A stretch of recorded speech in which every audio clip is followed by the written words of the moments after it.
উচ্চ মাধ্যমিকে ভালো রেজাল্ট করতে গেলে প্রত্যেকটি সাবজেক্টের খুবই ভালো নম্বর পেতে হয় এবং একটি সাবজেক্টের ভালো নম্বর পেতে চাইলে সেই সাবজেক্টের সর্বপ্রথম তোমাকে শর্ট প্রশ্নগুলিকে কমপ্লিট করতে হয়। কারণ শর্ট প্রশ্ন যদি পরীক্ষার খাতায় তুমি ছেড়ে আসো বা ভুলভাল লিখে আসো, তো তুমি বড় প্রশ্ন যতই বড় লেখো না কেন, সেখানে কিন্তু তোমাকে 8-এ 8 দেবে না। কারণ স্যারেরা তোমার শর্ট প্রশ্ন দেখেই কিন্তু বুঝতে পেরে যায় তোমার এ বিষয়ে অভিজ্ঞতা কেমন। তাই সর্বপ্রথম তোমাকে শর্ট প্রশ্নগুলি ভালোভাবে কমপ্লিট করতে হবে। তো আজকের ভিডিওতে উচ্চ মাধ্যমিক দর্শন বিষয়ে অতি গুরুত্বপূর্ণ সেরা মাত্র 50টি এসসিকিউ নিয়ে আলোচনা করব এবং এই প্রশ্নগুলি এবছরের জন্য ভীষণ গুরুত্বপূর্ণ এবং এখান থেকে কিন্তু অনেক প্রশ্ন হুবহু ফাইনালে কমন পাবেই পাবে। তো সময় নষ্ট না করে শুরু করা যাক আজকের ভিডিওটি। তো দর্শন বিষয়ে প্রথম অধ্যায় অর্থাৎ যুক্তি অধ্যায় থেকে প্রথম প্রশ্নটি দেখে নেব। যুক্তির আকার কাকে বলে? উত্তর হয়ে যাবে যুক্তির গঠন বিন্যাস বা যুক্তির কাঠামোকে যুক্তির আকার বলা হয়। 2 নম্বর দাগের প্রশ্নটি, বচন ও যুক্তির মধ্যে পার্থক্য কি? উত্তর, যুক্তির ক্ষেত্রে হেতুবাক্য ও সিদ্ধান্ত উল্লেখ থাকে, কিন্তু বচনের ক্ষেত্রে এরূপ কোনো উল্লেখ থাকে না। সাপেক্ষ যুক্তি বা যৌগিক যুক্তি কাকে বলে?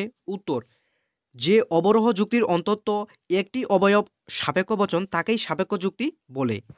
এর পরের প্রশ্ন, অবরোহ যুক্তি কাকে বলে? উত্তর হয়ে যাবে যে যুক্তিতে সিদ্ধান্তটি এক বা একাধিক আশ্রয়বাক্য থেকে অনিবার্যভাবে নিঃসৃত হয় এবং সিদ্ধান্তটি কখনোই আশ্রয়বাক্যের তুলনায় বেশি ব্যাপক হয় না, তাকেই অবরোহ যুক্তি বলে। ভীষণ গুরুত্বপূর্ণ একটি প্রশ্ন। তো এরপরে দেখে নেব আমরা, অবৈধ যুক্তি কাকে বলে? কি বলেছে? অবৈধ যুক্তি। তো উত্তর হয়ে যাবে যে যুক্তিতে আশ্রয়বাক্য সত্য অথচ সিদ্ধান্তটি মিথ্যা হয়, তাকে কিন্তু অবৈধ যুক্তি বলে। এরপরের প্রশ্ন, যুক্তির অবয়ব কাকে বলে? উত্তর, যুক্তির যেসব বচন দিয়ে গঠিত হয় তাকেই বলা হয় যুক্তির অবয়ব। যুক্তির বস্তুগত সত্যতা বলতে কি বোঝো? উত্তর হয়ে যাবে যুক্তির অন্তর্গত আশ্রয়বাক্য থেকে বাস্তব জগতের মিল থাকা হলো যুক্তির বস্তুগত সত্যতা। এর পরের প্রশ্ন, সিদ্ধান্ত কাকে বলে? উত্তর, যুক্তিতে যে বচনের সত্যতা দাবি করা হয় তাকেই কিন্তু সিদ্ধান্ত বলে।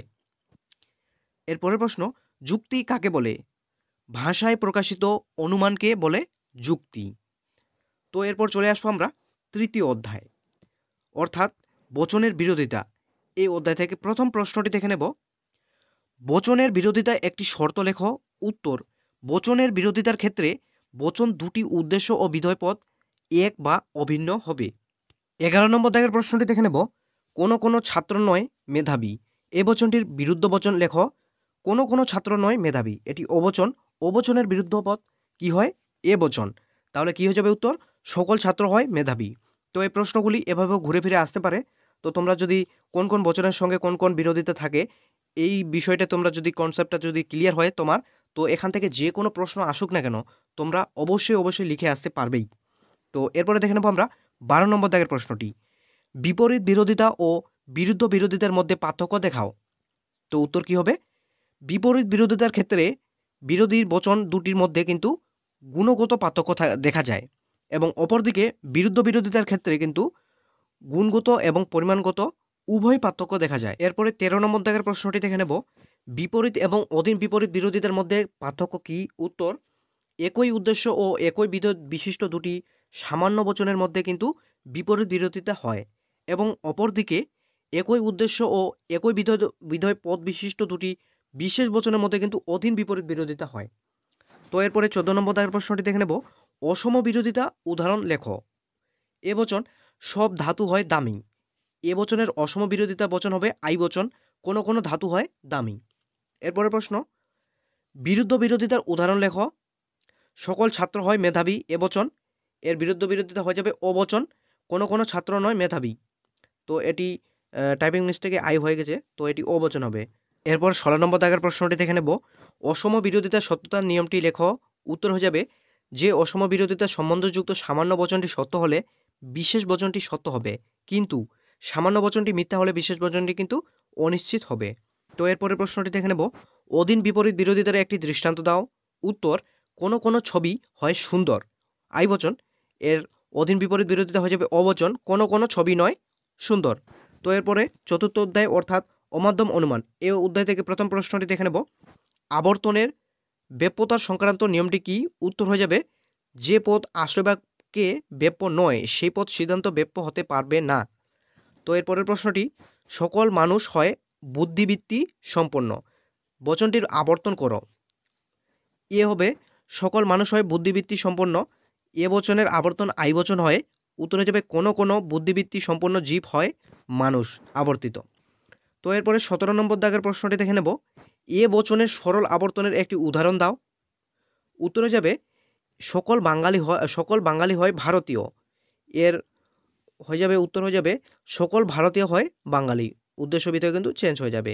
তো এর পরের প্রশ্ন, ও সরল বা সীমিত আবর্তন কাকে বলে? উত্তর, যে আবর্তনের আশ্রয়বাক্য ও সিদ্ধান্তের পরিমাণ ভিন্ন হয় তাকে ও সরল আবর্তন বলে। তো এর পরের প্রশ্নটি দেখে নেব। ও বচনের আবর্তন সম্ভব হয় না কেন? উত্তরে যাবে ও বচনের আবর্তন করলে যে পদ আশ্রয়বাক্যে ব্যাপ্য নয় সেই পদ কিন্তু সিদ্ধান্ত ব্যাপ্য হয়ে যায়, ফলে আবর্তনের নিয়মটি লঙ্ঘিত হয়। তো এর পরের প্রশ্নটি দেখে নেব। বিবর্তনের বৈধতা গুণ সংক্রান্ত নিয়মটি কি? উত্তর হয়ে যাবে বিবর্তনের বৈধতার গুণ সংক্রান্ত নিয়মটি হলো আশ্রয়বাক্যের গুণের পরিবর্তন হবে।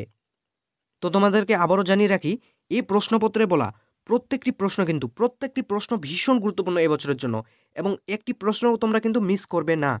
তো তোমরা এখন থেকেই কিন্তু খাতায় নোট করে নাও প্রশ্ন উত্তরগুলি এবং পড়া চালু করে দাও। মাত্র কিছুদিন বাকি আছে, তোমরা এখন থেকেই যদি প্র্যাকটিস করো তো তোমরা অবশ্যই ফাইনালে কমন পাবে।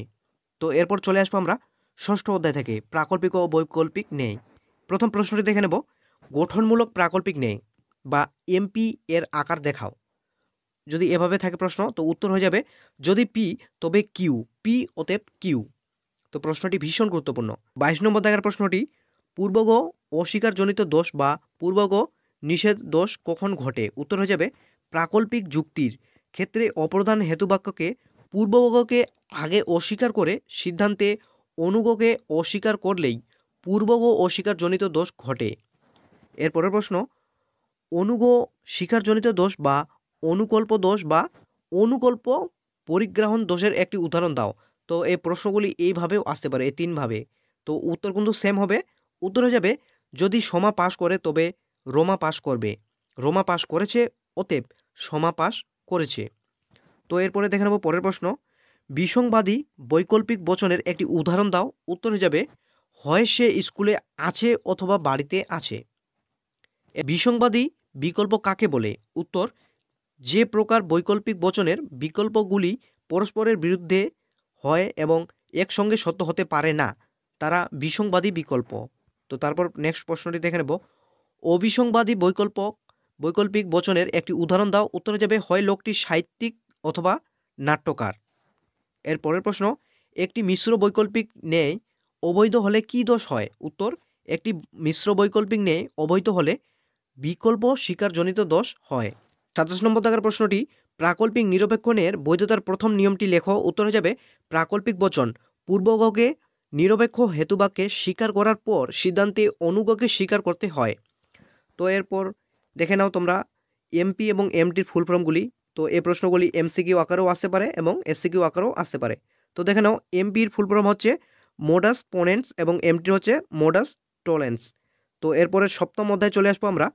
প্রথম প্রশ্নটি, পরিপূরক শ্রেণী কাকে বলে? উত্তর হয়ে যাবে মূল শ্রেণীর বিরুদ্ধ শ্রেণীকে মূল শ্রেণীর পরিপূরক শ্রেণী বলা হয়। তো এরপর 29 নম্বর দাগের প্রশ্নটি দেখে নেব।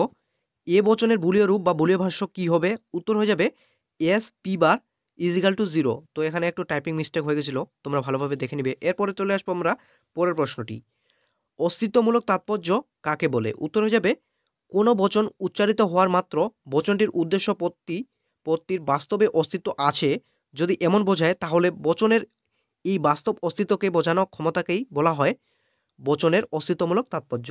তো এর পরের প্রশ্নটি, অস্তিত্বমূলক দোষ কাকে বলে? উত্তর, যদি কোনো যুক্তিতে এমন হয় যে অস্তিত্বমূলক তাৎপর্য নেই, এমন কোনো আশ্রয়বাক্য থেকে অস্তিত্বমূলক তাৎপর্য আছে এমন কোনো সিদ্ধান্তকে নিঃসৃত করা হয়, তাহলে যুক্তিতে যে দোষ ঘটে তাকে অস্তিত্বমূলক দোষ বলে। তো এর পরের প্রশ্ন, শূন্যগর্ভ শ্রেণী বা অসাত্ত্বিক শ্রেণী কাকে বলে? তো এর উত্তরটি হয়ে যাবে যে শ্রেণীর অন্তর্গত কোনো ব্যক্তি বা বস্তুর বাস্তব অস্তিত্ব নেই সেই শ্রেণী তাকেই বলে শূন্যগর্ভ শ্রেণী। এরপরে 33 নম্বর দাগের প্রশ্নটি দেখে নেব। সকল দার্শনিক হন জ্ঞানী, বচনটির ভেনচিত্র প্রকাশ করো। সকল দার্শনিক হন জ্ঞানী, এ বচন একটি, এ বচনের বুলীয় রূপ হবে S P bar is equal to 0।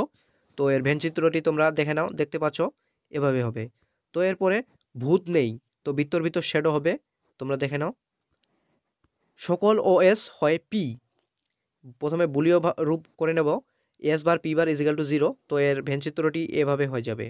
তো এর পরের প্রশ্নটি, কোনো কোনো দার্শনিক নয় কবি, তো এই ভেনচিত্রটি এভাবে হয়ে যাবে। তো এরপর দেখে নেব আমরা 37 নম্বর দাগের প্রশ্নটি, আপত্তিক বচনাকার কীরূপ? যে বচনাকারের প্রধান প্রধান স্তম্ভের প্রতিস্থাপন দৃষ্টান্তগুলি সত্য মিথ্যা মিশ্রিত, তাই হলো আপত্তিক বচনাকার। পি ভেল কার্ল কিউ বচনাকারটি কখন সত্য হয়? উত্তর, পি সত্য বা মিথ্যা হলে পি ভেল কার্ল কিউ বচনাকারটি সত্য হয়।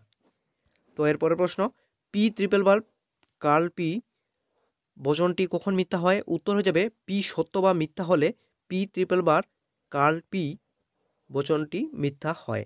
তো ভিউয়ার্স, এই ছিল আজকের অবরোহ যুক্তি থেকে মাত্র 39টি প্রশ্ন। তো আজকের ভিডিওটি এ পর্যন্তই ছিল।